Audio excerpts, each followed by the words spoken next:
லெவின், நாளைக்கு சண்டே, மாஸுக்கு போகணும். நீ வீட்டுக்கு போய் போன் பார்த்துட்டு இருக்காம சீக்கிரம் தூங்கு. சண்டே மாஸ் கடன் திருநாள், okay?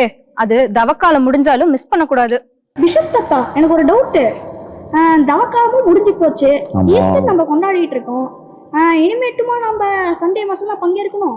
Levin, Sunday mass mini ஈஸ்டர்னு நம்மளுக்கு கேட்டிக்ஸம் கிளாஸ்ல சிஸ்டர் சொல்லி கொடுத்துருக்காங்க, மறந்துட்டியா? லான்சி சொன்ன மாதிரி சண்டே, ஒவ்வொரு சண்டேவும் ஒரு மினி ஈஸ்டர். ஏன் அப்படின்னா, ஏசு எப்போ உயிர்த்தெழுந்தாரு? ஞாயிற்றுக்கிழமை.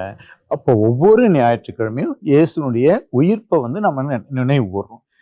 உயிர்ப்பு மட்டும் இல்லை, அதுக்கு முன்னால பெரிய வியாழக்கிழமை நடந்த அந்த நற்கருணை, அப்போ திருப்பலி, அந்த திருப்பலியில முதல் பகுதி, ரெண்டாவது பகுதியில் வர்ற இந்த காணிக்கை, அதெல்லாம் நம்ம கடவுள்கிட்ட கேட்கறது. அப்புறம் திருப்பலியினுடைய அந்த மையப்பகுதியில இயேசுனுடைய இறப்பு, பெரிய வெள்ளிக்கிழமை நடந்த நிகழ்ச்சி.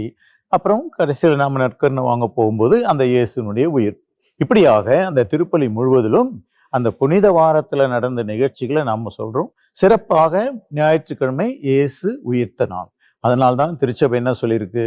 எல்லா கிறிஸ்தவர்களும் ஒவ்வொரு ஞாயிற்றுக்கிழமையிலும் கூட வருஷத்துல 2 நாள் கடன் திருநாள்னு சொல்றாங்க, அந்த நாட்களிலும் திருப்பலிக்கு போக வேண்டும் அப்படின்னு சொன்னாங்க. ஏன்னா என்ன காரணம் அதுக்குன்னா, கிறிஸ்துவ நம்பிக்கை அல்லது கிறிஸ்துவ மதம் அப்படின்றதே எதுல இருக்கு? இயேசுனுடைய உயிர்ப்பினுடைய அடித்தளம். இயேசு உயிர்க்கலைன்னா ஒரு கிறிஸ்துவ மதம் இருக்கிறதுக்கு வாய்ப்பே கிடையாது. அதனால அந்த இயேசுனுடைய உயிர்ப்பை நாம அடிக்கடி நினைவு கூறணும், அடிக்கடி கொண்டாடணும். அதோட அந்த உயிர்ப்பு அனுபவத்தோடு நம்ம வாழணுன்றதுக்காக தான் ஒவ்வொரு ஞாயிற்றுக்கிழமும் திருப்பலி போகிறோம். அப்போ இனிமேட்டு ஞாயிறு திருப்பலியை மிஸ் பண்ணவே கூடாது. சரிங்களா? செய்வோம் தாத்தா. God bless you.